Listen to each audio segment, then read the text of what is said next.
Okay, hey, quick note from the Canadian Comic Geek here at the comic book shop at Just Push Play.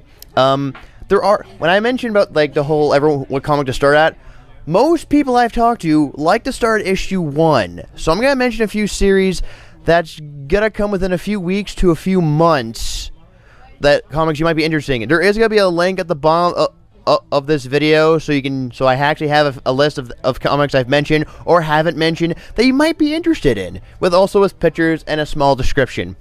Okay, I'm gonna start off with the bat here. For those who like cartoons, in September they're bringing Powerpuff Girls are coming back by IDW. Now, is this gonna be like where they left off, or are they gonna do a reboot here? Because it has Mojo Jojo in it, and honestly, as a kid, I loved watching Powerpuff Girls. So if you're a fan, go pick it up. It's only just a 5-issue miniseries.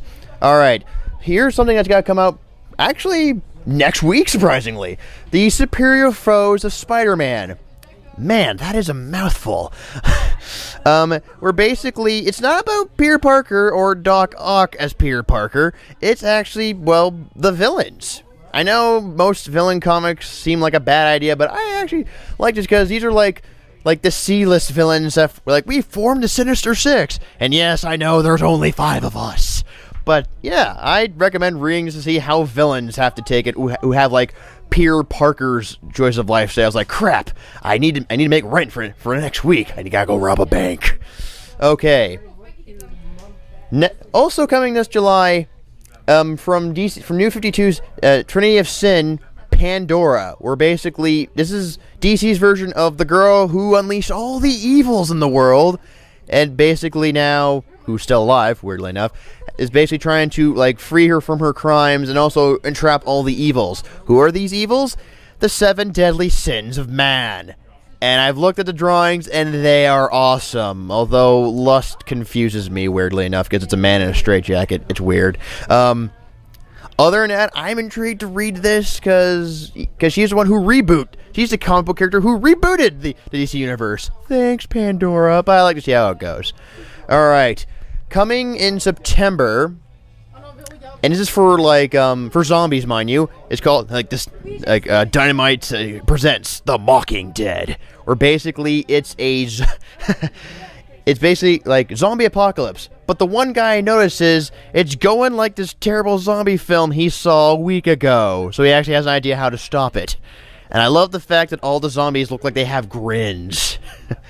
And I'm gonna end this with zombies. No, I'm gonna have another zombie thing, and end it with another of upcoming DC comic books in the first week of October. And I can't believe I'm intrigued at watching this.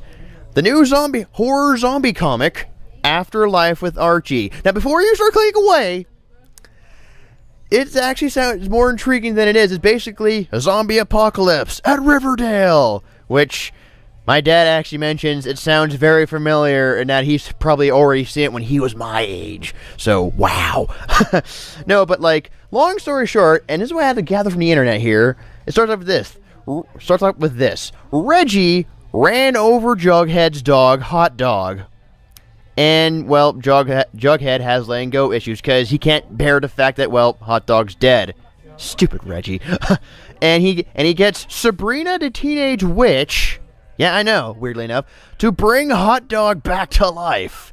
And well, it works like a charm. Except he bit Jughead, and now they're both zombies. Okay, who should I blame here? Reggie for running over Hot Dog, Jughead for letting go issues, or Sabrina for following Jughead's dumbass plan? I blame all three, because without all of those elements, we wouldn't have a zombie apocalypse of Riverdale at all.